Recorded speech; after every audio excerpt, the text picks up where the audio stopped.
News లక్ష్యం సమాజహితం. నా పేరు చిత్ర. ముందుగా బులెటిన్ లో హెడ్లైన్స్ చూద్దాం. బాధితులకు లోకేష్ పరామర్శ. టీడీపీ నేతలను బెదిరిస్తున్నారని ఆరోపణ.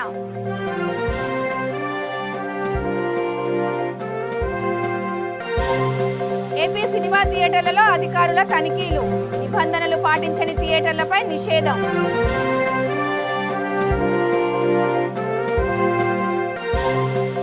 పెందుర్తిలో ట్రాఫిక్ సమస్యలపై ఎమ్మెల్యే దృష్టి. తాత్కాలిక బస్టాప్ల ఏర్పాటుకు నిర్ణయం.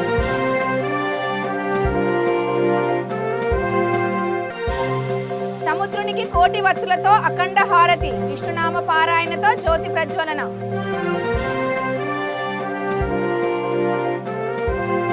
వచ్చే ఎన్నికల్లో ఎమ్మెల్యేగా గెలిచేది నేనేనని, గెలిచాక అందరికీ పక్కా గృహాలు కట్టిస్తానని టీడీపీ జాతీయ ప్రధాన కార్యదర్శి మాజీ మంత్రి ఎమ్మెల్సీ నారా లోకేష్ అన్నారు. పెద్దవడ్లపూడి, పేరుకలపూడి పర్యటనలో వైసీపీ ఎమ్మెల్యే ఆదేశాలతో అధికార యంత్రాంగం కూలగొట్టిన ఇళ్లని పరిశీలించి బాధితుల్ని ఆయన పరామర్శించారు. వైసీపీలో చేరతావా లేదంటే జేసీబీని పంపమంటావా అని వైసీపీ ఎమ్మెల్యే టీడీపీ నేతలను బెదిరిస్తున్నారని లోకేష్ ఆరోపించారు. మంగళగిరి నియోజకవర్గంలో పేద ప్రజలకి వ్యతిరేకంగా ప్రభుత్వం పనిచేస్తోందన్నారు. ధనవంతులు, వైసీపీ నేతలలో ఒక్కరింటికి జోలికి వెళ్లని అధికారులు నిరుపేదల ఇళ్లు నిబంధనలకి విరుద్ధంగా కూలగొట్టేస్తున్నారని ఆరోపించారు. భయపడిస్తున్నారు తల్లి, భయపడాల్సిన అవసరం ఏమీ లేదు. నేను అందరితో అందుకే మాట్లాడుతూ వస్తున్నానమ్మా. మనందరం కలిసి న్యాయ పోరాటం చేయాలి. ఇప్పుడు ఒకటమ్మా, ఇంటి పన్ను కడుతున్నారు, కరెంటు బిల్లు ఉంది, అవునా? ఇది ఇచ్చినప్పుడు ప్రభుత్వం మీకు నోటీస్ ఇవ్వాలా? పద్ధతి ప్రకారం వేసే సమయం కానిపోయింది, అందరం కలిసి చేయాలమ్మా. ఇప్పుడు ప్రభుత్వం మీకు నోటీస్ ఇవ్వాలా, నోటీస్ ఇచ్చిన తర్వాత ఇన్ని రోజులు సమయం ఇవ్వాలా. తొలగిస్తామని మీకు చెప్పారు ఎవరన్నా?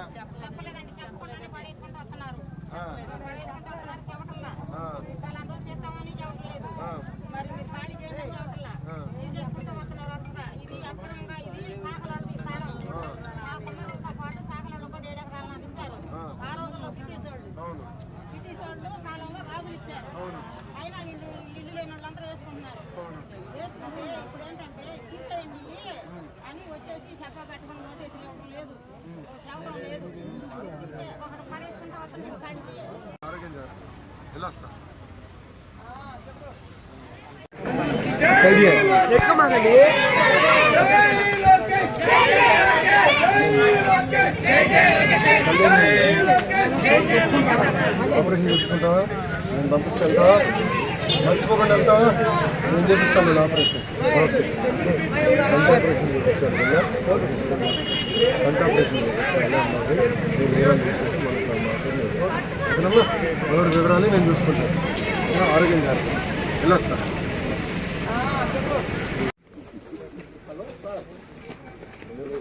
చెరువులో ఏమండి మీరు పక్క రావు. నోటీస్ ఇస్తాం కానివ్వండి, తమ్ముడు తమ్ముడు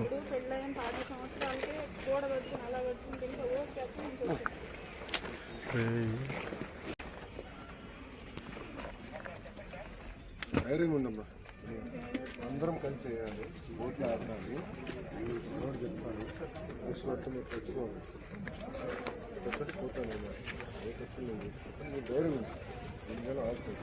ఈ ప్రభుత్వం వ్యతిరేకంగా పోరాడాలి. రోడ్డు పైన బైఠాయిస్తేనే ఈ ప్రభుత్వం తగ్గుతుంది. లేదంటే ఇది మన ఇల్లు కాదు కదా, పక్కనోడు ఇల్లు అనుకుంటే రేపు అదే జేసీబీ మన ఇంటికి వస్తాను. ఇక్కడున్న మంగళగిరి ప్రజలందరినీ ఆలోచించమని కోరుతున్నాను. ఎవరు అధైర్యపడద్దు, కలిసికట్టుగా న్యాయ పోరాటం చేద్దాం. ఒకవేళ న్యాయం జరిగేదాకా ఆలస్యం అవుతే కోర్టు ద్వారా తప్పనిసరిగా నేను ఎమ్మెల్యేగా వస్తాను మంగళగిరికి. మిమ్మల్ని అందరిని ఆదుకుంటా. పక్కా గృహాలు కట్టే బాధ్యత బాధ్యత నేను తీసుకుంటాను కూడా మీ అందరు నేను హామీ ఇస్తాను. ఇప్పుడు మీడియా మిత్రులకి ప్రశ్న ఉంటే దానికి సమాధానం. ఆంధ్రప్రదేశ్లోని సినిమా థియేటర్లలో అధికారులు ముమ్మరంగా తనిఖీలు నిర్వహిస్తున్నారు. ప్రభుత్వం నిర్ణయించిన ధరల కంటే అధికంగా వసూలు చేస్తున్న సినిమా హాళ్లపై కఠిన చర్యలకు రెడీ అవుతున్నారు. నిబంధనలు పాటించని థియేటర్లపై నిషేధం విధిస్తున్నారు. తాజాగా విజయనగరం జిల్లాలో 3 సినిమా హాళ్లను అధికారులు సీజ్ చేశారు. పూసపాటిరేగ, భోగాపురం, నెల్లిమర్ల మండలాల్లో joint collector doctor Kishore Kumar ఆకస్మికంగా పర్యటించారు. సినిమా థియేటర్లను తనిఖీ చేశారు. నిబంధనలు పాటించని 3 థియేటర్లను సీజ్ చేశారు. థియేటర్లలో నిబంధనలు పాటించకపోతే కఠిన చర్యలు తప్పవని ఆయన హెచ్చరించారు.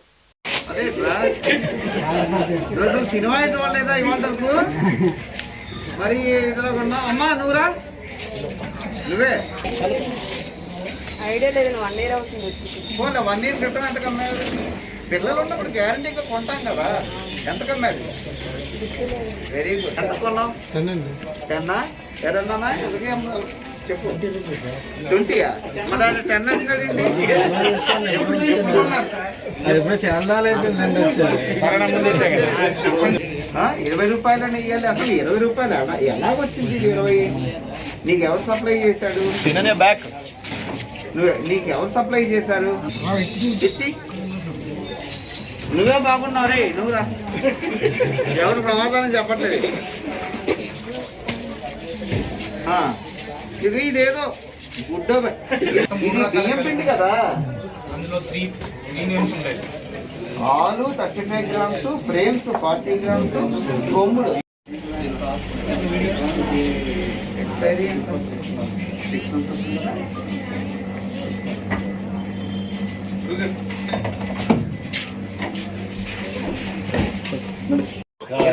20 అందరూ 10 అంటున్నారు. 20 అంటున్నావు. టార్గెట్ పెట్టుకుని 10 కదా. వాళ్ళకి అమ్మలేదా? మరి ఆయన 10 అంటున్నాడు ఏంటి? పాత 10 వాడన్నా తాగుండాలి, నువ్వన్నా తాగుండాలి, నేనన్నా తాగుండాలి. ఏంటానికి నేనన్నా ఇదిగో వాటి మీద కూడా మళ్ళీ వస్తాను. ఎవడు అమ్మినోడు ఎవడు? ఆలు గీలు అన్నాడు కానీ అది ఎవడు? ఏదో ఉంటది కదా కంపెనీ పేరు. ఏ కంపెనీ లేదా? ఈయన ట్యాక్స్ కడుతున్నాడా లేదా? మీరు ట్యాక్స్ కట్టాలి కదా అమ్మినప్పుడు. మరి బోయపాలెంలో వెంకటనారాయణ అనే వ్యక్తిపై జరిగిన దాడి ఘటనను టీడీపీ రాజకీయంగా వాడుకోవాలని చూడడం బాధాకరమని హోంమంత్రి మేకతోటి సుచరిత అన్నారు. గౌరవ ప్రతిపక్ష నాయకుడు చంద్రబాబు నాయుడు జరిగిన ఘటనపై కనీస అవగాహన కూడా లేకుండా స్పందించడం హాస్యాస్పదంగా ఉందన్నారు. గుంటూరులో మంత్రి మీడియాతో మాట్లాడారు. వెంకటనారాయణపై వైఎస్ఆర్సీపీ కార్యకర్తల దాడి చేశారంటూ చంద్రబాబు నాయుడు మాట్లాడడం బాధాకరమన్నారు. పోలీసుల విచారణలో వెంకటరమణ అనే వ్యక్తి రాత్రిలో ట్రాన్స్ఫార్మర్ల దగ్గర పవర్ కట్ చేసి కాపర్ వైర్లను ఇతర విడి భాగాలను దొంగలించే వ్యక్తి అని తెలిసిందని చెప్పారు. ఈరోజు గుంటూరు జిల్లా బోయిపాలెంలో వెంకటనారాయణ అనేటువంటి వ్యక్తి గాయపడినటువంటి సంఘటన గురించి తెలుగుదేశం పార్టీ వారు చేస్తున్నటువంటి ఆరోపణలు చూస్తుంటే చాలా ఆశ్చర్యం అనిపిస్తూ ఉంది. ఎందుకంటే అతనికి మీద దాడి జరిగింది, ఎవరో వచ్చి చంద్రబాబు నాయుడిని తిడుతుంటే అతను మాట్లాడడం వలన అతన్ని ఎదురుదాడి చేసి గాయపరిచారు అని చెప్తా ఉన్నారు. వాస్తవానికి పరిశీలిస్తే అతను ఏదైతే ఒక చిల్లర దొంగతనాలు చేసేటువంటి నేరస్తుడని ఆల్రెడీ అతని మీద 4 కేసులు ఉండడం జరిగింది. మరి అతను ఆ టైంలో ఉండడం వచ్చేసి మనకు పెదకూరుపాడులో ఉంటాడని చెప్పేసి తెలిసింది. మరి అతను బోయపాలెం దగ్గర అర్ధరాత్రి తాగి మరి గాయపడినటువంటి పరిస్థితుల్లో ఈరోజు వైసీపీ వారు దాడి చేశారు, ఈరోజు దళితుల మీద దాడి చేశారు అని చెప్పేసి మాట్లాడుతున్నారు. ఏదైనా ఒక కేసు గురించి మాట్లాడేటప్పుడు దాని యొక్క పూర్వాపరాలు తెలుసుకోవాల్సినటువంటి బాధ్యత ప్రతిపక్షాలకి ఉందని చెప్పేసి నేను భావిస్తూ ఉన్నాను. ఏది పడితే అది ముందుగానే ఆరోపణలు చేయడం, ఇదేదో వైసీపీ వాళ్ళు దాడులు చేశారని చెప్పేసి ఒక అవాస్తవాలు ప్రచారం చేస్తూ ఉన్నారు. మరి వాస్తవానికి ఈ కేసు, ఈ ఇన్సిడెంట్ తెలిసిన వెంటనే మనకు పోలీసులు ఎంక్వైరీ మొదలు పెట్టడం జరిగింది. మొదలుపెట్టిన తర్వాత అతను ఏదైతే ట్రాన్స్ఫార్మర్లు దగ్గర పవర్ సప్లై తీసేసి అక్కడ ఉన్నటువంటి కాపర్ వైర్స్ తీసుకెళ్ళి అతనుగా వాళ్ళు తెలిసింది. మరి అతను ఆ సమయంలో మరి అక్కడ ఎందుకు ఈ మధ్య కాలంలో ఆ బోయపాలెం పరిసర ప్రాంతాల్లో ఈ విధమైనటువంటి దొంగతనాలు జరుగుతున్నాయని కూడా పోలీసులకు ఫిర్యాదులు వస్తూ ఉన్నాయి. మరి అతను ఏ విధంగా గాయపడ్డాడో అతను స్పష్టంగా చెప్పలేనటువంటి పరిస్థితి కూడా ఉంది. విశాఖపట్నం జిల్లా మాకవరపాలెం మండలంలో దివంగత నేత వైఎస్ రాజశేఖర రెడ్డి హయాంలో ఆండ్రాక్ పరిశ్రమ ఏర్పాటు చేసిన సంగతి తెలిసిందే. ఆ కంపెనీ కొన్నాళ్ళు నడిపిన తర్వాత ముడి సరుకు సరఫరా లేకపోవడంతో ఆ పరిశ్రమను మూసివేశారు. అయితే కంపెనీ నిర్మాణ సమయంలో ఆ ప్రాంత రైతులు కొన్ని వందల ఎకరాలను ఇచ్చారు. ఇప్పుడు ఆ పరిశ్రమ మూసివేయడం వల్ల కొన్ని వందల మంది రైతులు, కార్మికులు, స్థానికులు నష్టపోయారు. తిరిగి పరిశ్రమ ప్రారంభిస్తున్నట్లు వార్తలు వచ్చాయి. ఆ వార్తలు చూసి స్థానికులు చాలా సంతోషించారు. కంపెనీకి వచ్చే ముడి సరుకుని విశాఖపట్నం పోర్ట్ నుండి మాకవరపాలెంలో ఉన్న ఆండ్రాక్ పరిశ్రమకు భారీ టిప్పర్ల ద్వారా ట్రాన్స్పోర్ట్ చేస్తారని ప్రకటించారు. అయితే కంపెనీకి టిప్పర్ల ద్వారా సరుకు తీసుకువస్తే రోడ్లు దెబ్బతినే అవకాశం ఉందని, అందుకు ప్రత్యామ్నాయంగా అధికారులు ఆలోచించాలని టీడీపీ నేత అయ్యన్న పాత్రులు కోరుతున్నారు. అందరికీ నమస్కారం అండి.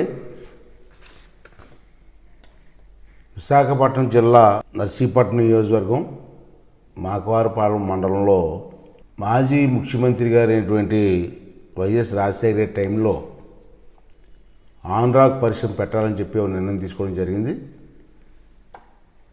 ఆండ్రాక్ కంపెనీ వస్తే ఈ ప్రాంతం బాగుపడుతుందన్న ఉద్దేశంతో రైతులందరూ ముందుకు వచ్చి కొన్ని వందల ఎకరాలని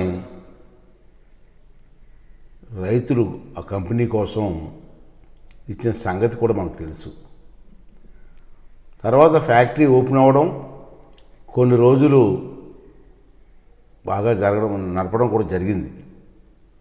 ఆ ఫ్యాక్టరీ రావడం వల్ల నర్సీపట్నం ప్రాంతాల్లో కానివ్వండి, మాకవరపాలెం మండల హెడ్ క్వార్టర్లు కానివ్వండి, ఆర్థికంగా కొన్ని కార్యక్రమాలు జరిగాయి. ఇల్లు రెంట్లు ఇవ్వడం కానీ, కాయగూర సప్లై కానీ, ఇటువంటి విధంగా ఆ ప్రాంతం కొంచెం బాగుపడింది. దాంట్లో ఏమాత్రం అనుమానం లేదు. అయితే కొన్ని రోజులకి ఆ ఫ్యాక్టరీకి ముడి సరుకు సప్లై రాకపోవడం వలన ఫ్యాక్టరీ మూతపడింది. మరి ఆ రోజు నుంచి ఈ రోజు వరకు ఫ్యాక్టరీ తెరవలేదు. అక్కడ ఉన్న రైతులకు కానీ, అక్కడ ఉన్నటువంటి స్థానికులు కానీ చాలా ఇబ్బందులు కూడా పడిన సంగతి నాకు తెలుసు. అయితే వారం రోజుల క్రితం కొన్ని వార్తాపత్రికల్లో కొన్ని వార్తలు వచ్చాయి. మళ్ళీ ఆండ్రాక్ పరిశ్రమ శ్రీకాకుళం జిల్లా రామకృష్ణపురం పంచాయతీ కార్యదర్శి పాగోటి విశ్వేశ్వరరావు లంచం తీసుకుంటూ ఏసీపీ అధికారులకు పట్టబడ్డారు. ఓ వ్యక్తి తన ఉద్యోగ అవసరం కోసం జనన ధృవీకరణ పత్రం కోసం నవంబర్లో మీ సేవలో దరఖాస్తు చేసుకున్నాడు. పాలకొండ ఆర్టీఓ నుంచి పత్రం రావాల్సి ఉందని అధికారులు ఆలస్యం చేశారు. ఈ నెల 6న ఆర్డీఓ నుంచి పత్రం తీసుకువచ్చిన పంచాయతీ కార్యదర్శి దాని బాధితుడికి ఇచ్చేందుకు 2000 లంచం డిమాండ్ చేశారు. దీంతో బాధితుడు ఏసీపీ అధికారులను ఆశ్రయించాడు. రంగంలోకి దిగిన అధికారులు రెడ్ హ్యాండెడ్గా లంచం తీసుకుంటుండగా పట్టుకున్నారు. పంచాయతీ కార్యదర్శిని అరెస్టు చేసి విశాఖపట్నంలో ఏసీపీ కోర్టులో హాజరుపరచనున్నట్లు ఏసీపీ అధికారులు తెలిపారు.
జిల్లా పెందుర్తిలో ట్రాఫిక్ సమస్యలపై ఎమ్మెల్యే అదీప్ దృష్టి పెట్టారు.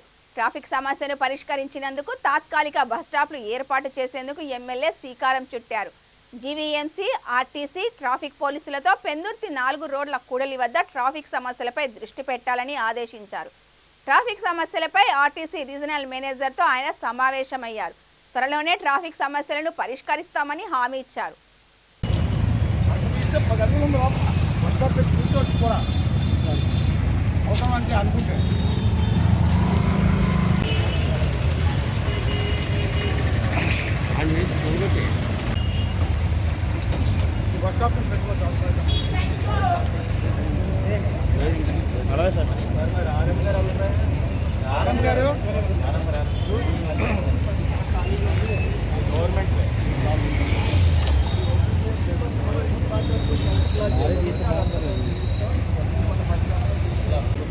ముఖ్యంగా మనకి పెందుర్తి జంక్షన్ దగ్గరకు వచ్చేసరికి ఫుట్పాత్స్ వేకెట్గా ఉన్నప్పటికీ కూడా వాటి దగ్గర వరకు కూడా పూర్తిగా సామాగ్రి పెట్టుకునేటువంటి పరిస్థితి ఉంది. కాకపోతే అవన్నీ కూడా కోర్టులో ఇష్యూస్ ఉన్నాయి. వాటి వీలైనంత తొందరలో క్లియర్ చేయాలి అనేటువంటి దాని మీద ఉన్నాం. సుమారుగా 49 సూట్స్ ఏవో ఫైల్ అయి ఉన్నాయని చెప్తారు. అవన్నీ కూడా వివరాలు కూడా తీసుకొని రమ్మని చెప్పాం.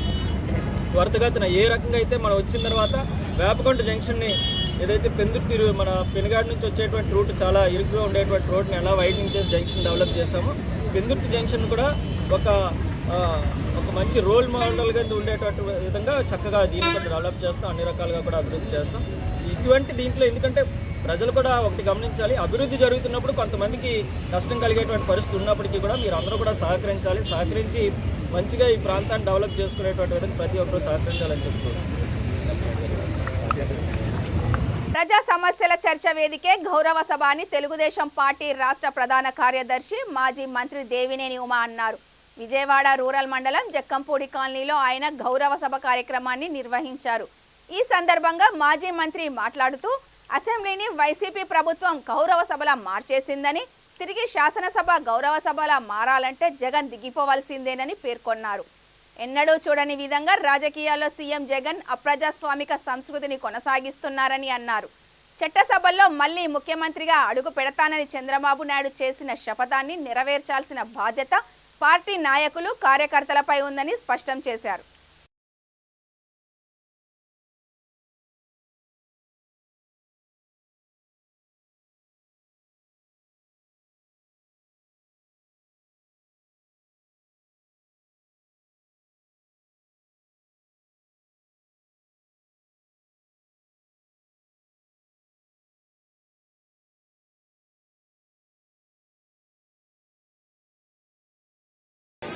ఈ కార్యక్రమానికి హాజరైనటువంటి మహిళా సోదరీమణులందరికీ నమస్కారాలు, స్వాగతం.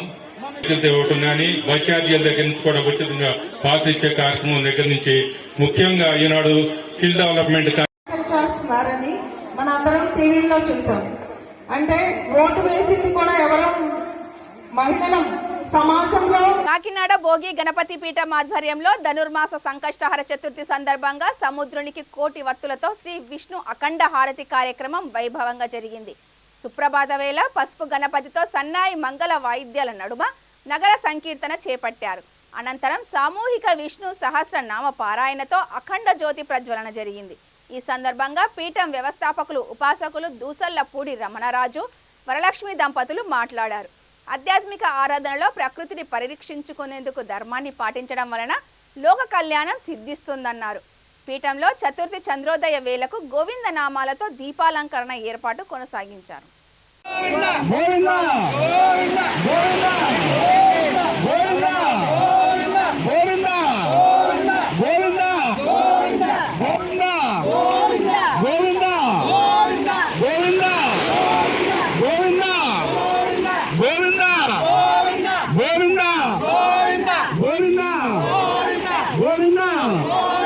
కాకినాడ భోగి గణపతి పీఠం ఆధ్వర్యంలో సముద్ర తీరంలో సముద్రునికి శ్రీ విష్ణు అఖండ హారతిని ఈ రోజున సమారాధన చేసేటువంటి కార్యక్రమం నిర్వహణ జరిగింది. కోటి వత్తులతో సముద్రునికి అఖండ హారతి ఇవ్వడం అనేటువంటి కార్యక్రమం పూర్వీకుల కాలంలో మహర్షులు, యోగులు చేసినటువంటి కార్యక్రమం. ప్రకృతి వైపరీత్యాల నుంచి మానవాళిని కాపాడమని కోరుతూ ఈ ఆధ్యాత్మిక ధనుర్మాసంలో చేసేటువంటి గొప్ప క్రతువు.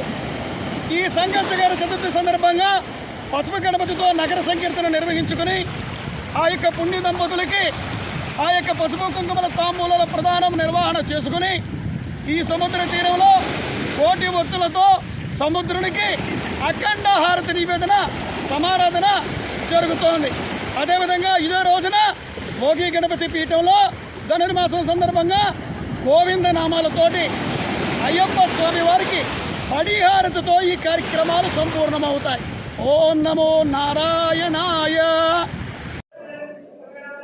సింహాద్రి నాదాయ నమః. మరి సింహాచలం శ్రీ వరహాలక్ష్మీ నృసింహస్వామి ఆలయంలో పాంచరాత్ర ఆగమ శాస్త్ర ప్రకారం మరి ధనుర్మాసోత్సవాలు అత్యంత వైభవంగా కొనసాగుతున్నాయి. ఈరోజు స్వామి అమ్మవార్లకు 7వ పాసుర విన్నపం జరిగింది. మరి ప్రతిరోజు కూడా తిరుప్పాయి ప్రవచనాలు జరుగుతున్నాయి. ఎంతోమంది భక్తులు వచ్చి స్వామి అమ్మవారిని దర్శించుకుంటున్నారు. ఒకవైపు సింహాద్రినాథుడు, మరోవైపు గోదాదేవిని కూడా అత్యంత సుందరాయమానంగా శోభాయమానంగా అలంకరిస్తున్నారు. మరి ముక్కోట ఏకాదశికి తొలి ముందు 10 రోజులు కూడా రాపత్యోత్సవాలు జరుగుతాయి, పగలపత్యోత్సవాలు జరుగుతాయి. ముక్కోట ఏకాదశి అనంతరం కూడా రాపత్యోత్సవాలు జరుగుతాయి. మరి తర్వాత దారోత్సవాలు జరుగుతాయి, శ్రీచక్ర స్నానం జరుగుతుంది. ఇవన్నీ కూడా సింహాచలంలో జరిగే ప్రత్యేకమైన ఆధ్యాత్మిక కార్యక్రమాలు. కాబట్టి భక్తులందరూ కూడా పాల్గొని స్వామిని అమ్మవారిని దర్శించుకోవాలి. ధనుర్మాసానికి సింహాద్రినాథుడి ఆలయానికి ఎంతో విశిష్టత ఉంది. మరి వైష్ణవాలయంలోనే అత్యంత పేరు పొందిన ఆలయం సింహాచలం శ్రీ వరహాలక్ష్మీ స్వామి ఆలయం. సాక్షాత్తు స్వయంభూ స్వామి ఇక్కడ అవతరించిన ఆలయం. మరి ఇటువంటి ఆలయానికి ధనుర్మాసంలో వచ్చి భక్తులు దర్శించుకుంటే చిత్తూరు జిల్లా కుప్పం నియోజకవర్గంలో ఉద్రిక్త పరిస్థితులు నెలకొన్నాయి. నియోజకవర్గంలోని రామకుప్పం శివాజీనగర్లో ఇటీవలే అంబేద్కర్ విగ్రహాన్ని ఏర్పాటు చేశారు. గుర్తు తెలియని వ్యక్తులు అర్ధరాత్రి అంబేద్కర్ విగ్రహం తొలగించారు. విషయం తెలుసుకున్న దళిత సంఘాలు రోడ్డుపై బైఠాయించి ఆందోళన చేపట్టాయి. నిందితులను కఠినంగా శిక్షించాలని డిమాండ్ చేశారు. పోలీసులు ఘటనా స్థలానికి చేరుకొని నిరసనకారులతో మాట్లాడి న్యాయం చేస్తామని హామీ ఇచ్చారు.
కర్నూలు జిల్లా మహానంది క్షేత్రంలోని రుద్రతీర్థంలో అద్భుతం చోటు చేసుకుంది. శివాలయంలో వీధుల్లో ఉన్న అర్చకులు బాబుస్వామి ప్రతిరోజులాగా తెల్లవారుజామున అభిషేకమునకు జలం తీసుకుంటూ ఉండగా రాళ్ల మధ్యలో వేగంగా జల ప్రవాహం వచ్చింది. గమనించి కార్యనిర్వహణాధికారి మల్లికార్జున ప్రసాద్కు తెలిపారు. భక్తులకు ఈ అద్భుతమైన జల విశేషాన్ని తెలపడానికి వీలుగా పైపు నుంచారు. అందులో నుంచి అత్యంత వేగంగా వస్తున్న జల ప్రవాహం ప్రత్యక్షంగా కనిపించిన ఈ దృశ్యం అబ్బురపరిచింది. ఇక్కడి నంది నోట్లో నుండి జలం ఎలా వస్తుందో చూస్తే మన పురాణాలలో చెప్పబడిన అంశాలు పరమ సత్యములనే విషయం అర్థమవుతోంది. ఈ అద్భుత జల ప్రవాహం కలిగిన కోనేరు భారతావనిలో ఎక్కడా లేదనేది నగ్న సత్యం. ఓం నమో మహానందేశ్వరాయ. మహానంది క్షేత్రంలో ఈ కరోనా సందర్భంగా గత సంవత్సరంన్నర నుంచి మహానంది క్షేత్రంలో ప్రధానమైనటువంటి ఆకర్షణగా ఉన్నటువంటి రుద్రతీర్థం అనేటువంటి కోనేరుని మూసివేయడం జరిగింది. ఈ సందర్భంగా ఆలయ అర్చకులు బాబు స్వామివారు ఈ ఉదయం స్వామివారి అభిషేకానికి తీర్థం తీసుకోవాలని దిగినప్పుడు ఈ యొక్క స్వామివారి యొక్క మండపం ఏదైతే ఉందో ఆ మధ్యలో ఉన్నటువంటి సందుని చూసినటువంటి వారు దాన్ని ముయ్యడానికి అని చెప్పేసి ఒక పైపు పెట్టగా ఆ యొక్క నీరు అనేటువంటిది మనకి ప్రసిద్ధంగా ఎలా అద్భుతంగా వస్తుందో మనం చూస్తున్నాము.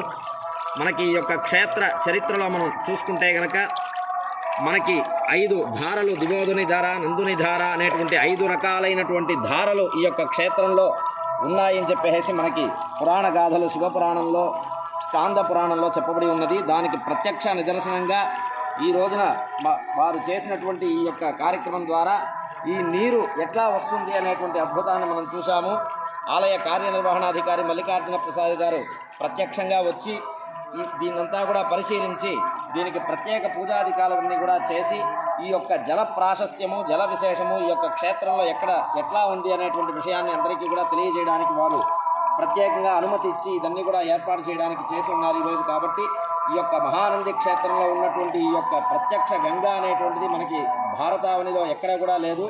ఇంత స్పీడుగా, ఇంత వేగంగా వెళ్ళేటువంటి ఈ యొక్క జలం అనేటువంటిది చాలా ఆరోగ్యకరము, ఔషధములతో కూడుకున్నటువంటి ఈ యొక్క జల ప్రాశస్త్యం అనేటువంటిది ఎక్కడా లేదు. ఇటువంటి అద్భుతాన్ని ఈరోజు మనం ఈ యొక్క క్షేత్రంలో చూసాం. కాబట్టి ఈ జలాన్ని మనం శిరస్సులో చల్లుకున్నంతనే మన యొక్క సకల పాపాలు కూడా మనకి హరింపబడతాయి. కాబట్టి మహానంది క్షేత్రానికి వచ్చేటువంటి ప్రతి ఒక్క భక్తులు కూడా విశేషంగా ఈ యొక్క జలాన్ని చూసి ధరించవలసిందిగా కోరుతాము. అట్లాగే ప్రత్యక్షంగా మనకి వైశాఖ శుద్ధ సప్తమి రోజున గంగా.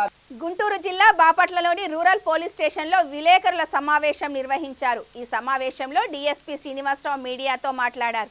ఈ నెల 10వ తేదీన బాపట్ల మండలం అప్పికట్లలో ట్రాక్టర్ దొంగతనం జరిగిందని, దానికి సంబంధించి రూరల్ పోలీస్ స్టేషన్లో బాధితుడు కేసు నమోదు చేయడం జరిగిందని అన్నారు. గతంలో పెద్దనందిపాడు ఫ్లైఓవర్ బ్రిడ్జి దగ్గర ఒక స్కూటీ చోరీకి గురయ్యి టౌన్ పోలీస్ స్టేషన్లో కేసు నడుస్తోందని, ఆ స్కూటీని దొంగతనం కేసుకు సంబంధించి విచారించే క్రమంలో అనుమానాస్పదంగా కనిపించిన ఒక వ్యక్తిని పోలీసులు అడ్డుకొని విచారించగా అసలు నిజాలు వెలుగులోకి వచ్చాయని అన్నారు. ఈ కార్యక్రమంలో రూరల్ సిఐ శ్రీనివాస్ రెడ్డి, ఎస్ఐలు వెంకట ప్రసాద్, రాజశేఖర్ మరియు సిబ్బంది పాల్గొన్నారు. అప్పికట్ల గ్రామంలో ఈ నెల 10వ తారీఖున ఒక రాత్రిపూట ఒక ట్రాక్టర్ దొంగతనం జరిగింది. అందరికీ తెలుసు. ఆ కేసులో దర్యాప్తులో భాగంగా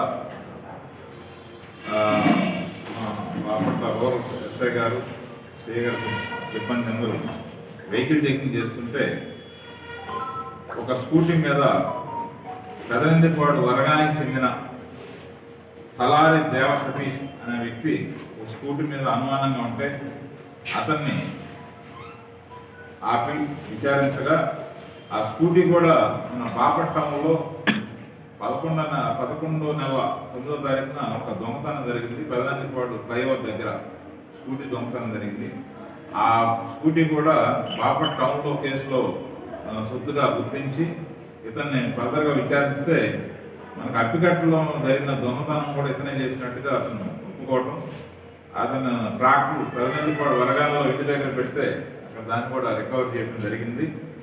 ఇతను ఇంతకుముందు ఏం పని పంటలు లేకుండా డబ్బులు బాగా అవసరమయ్యి ఈ దొంగతనాలకు అలవాటు పడ్డాడు. ఇతను ఎలక్ట్రికల్ వర్క్ వచ్చు, ఇంటర్మీడియట్ దాకా చదువుకున్నాడు. ఫస్ట్ స్కూటీకి తాళం ఉంటే ఫస్ట్ దాన్ని ప్రయత్నం చేశాడు. ఆ స్కూటీ తీసుకొని దాని మీద తిరుగుతూ ఈ నెల 10వ తారీఖున అప్పికట్ల ముందు రోజు వచ్చి రెక్కీ చేసుకున్న ట్రాక్టర్ కొనాలన్నా ట్రాక్టర్ కావాలని. బులెటిన్ ముగించే ముందు హెడ్లైన్స్ మరొకసారి చూద్దాం. బాధితులకు లోకేష్ పరామర్శ, టీడీపీ నేతలను బెదిరిస్తున్నారని ఆరోపణ.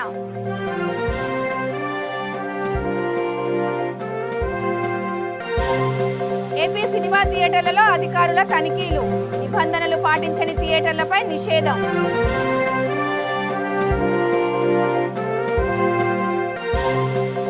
పెందుర్తిలో ట్రాఫిక్ సమస్యలపై ఎమ్మెల్యే దృష్టి, తాత్కాలిక బస్టాప్ల ఏర్పాటుకు నిర్ణయం.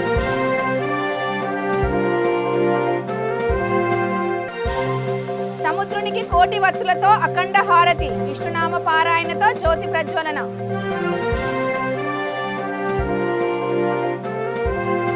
ఈ బులెటిన్ విశేషాలు చూస్తూనే ఉండండి. V3 న్యూస్, లక్ష్యం సమాజ హితం.